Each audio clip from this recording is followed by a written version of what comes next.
Dans un entretien au magazine Elle, Mareva Galanté s'est confiée sur son couple avec Arthur. L'ancienne Miss France a notamment évoqué ses différences avec le célèbre producteur de télévision.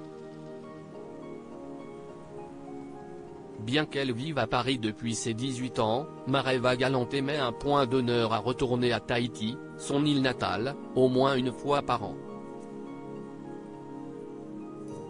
D'abord pour se ressourcer, mais également pour que sa fille Manava, âgée de 7 ans, connaisse ce qu'elle a vécu. Si son compagnon Arthur l'accompagne régulièrement, il a en revanche plus de mal à s'adapter au mode vie tahitien.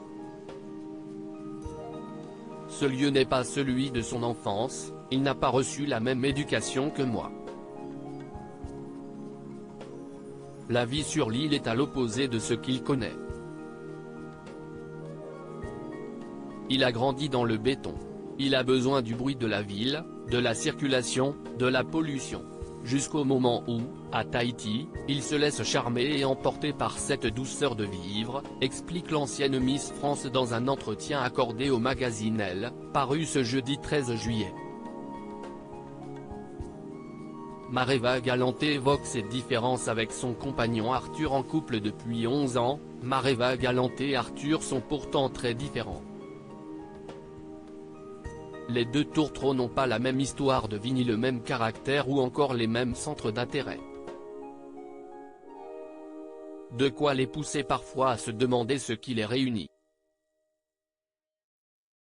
Je crois qu'on se le demande encore tous les jours. Rire, on se pose la question nous-mêmes, reconnaît la chanteuse, qui a récemment sorti un album intitulé Paris Tahiti. Et de continuer au sujet de son célèbre compagnon, il a tout ce que je n'ai pas et j'ai tout ce qu'il n'a pas. C'est particulier d'avoir autant de différences, mais finalement personne ne marche sur l'autre. Et on apprend de l'autre. Mais certaines différences sont plus difficiles à tolérer que d'autres. Notre relation est un paradoxe perpétuel, confie Mareva Galanté sur son couple avec Arthur. Comme l'explique Mareva Galanté, Arthur est quelqu'un d'hyperactif, qui a besoin sans cesse d'être stimulé, motivé, engagé dans de nouveaux défis. Tandis que moi, j'ai tendance à étirer le temps, à me poser. Je le regarde et je suis stupéfaite. Pareil pour lui, confie l'ancienne animatrice, avant d'évoquer une mauvaise habitude de son compagnon. La semaine dernière, je suis monté dans sa voiture. Il était assis à l'arrière. Il y avait 2 télés.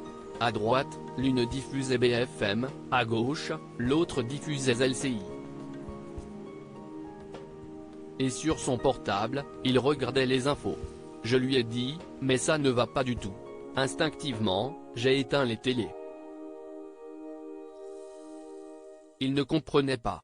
C'est pour vous dire à quel point il est surconnecté et je suis surdéconnecté. Notre relation est un paradoxe perpétuel. Un de plus dans ma vie.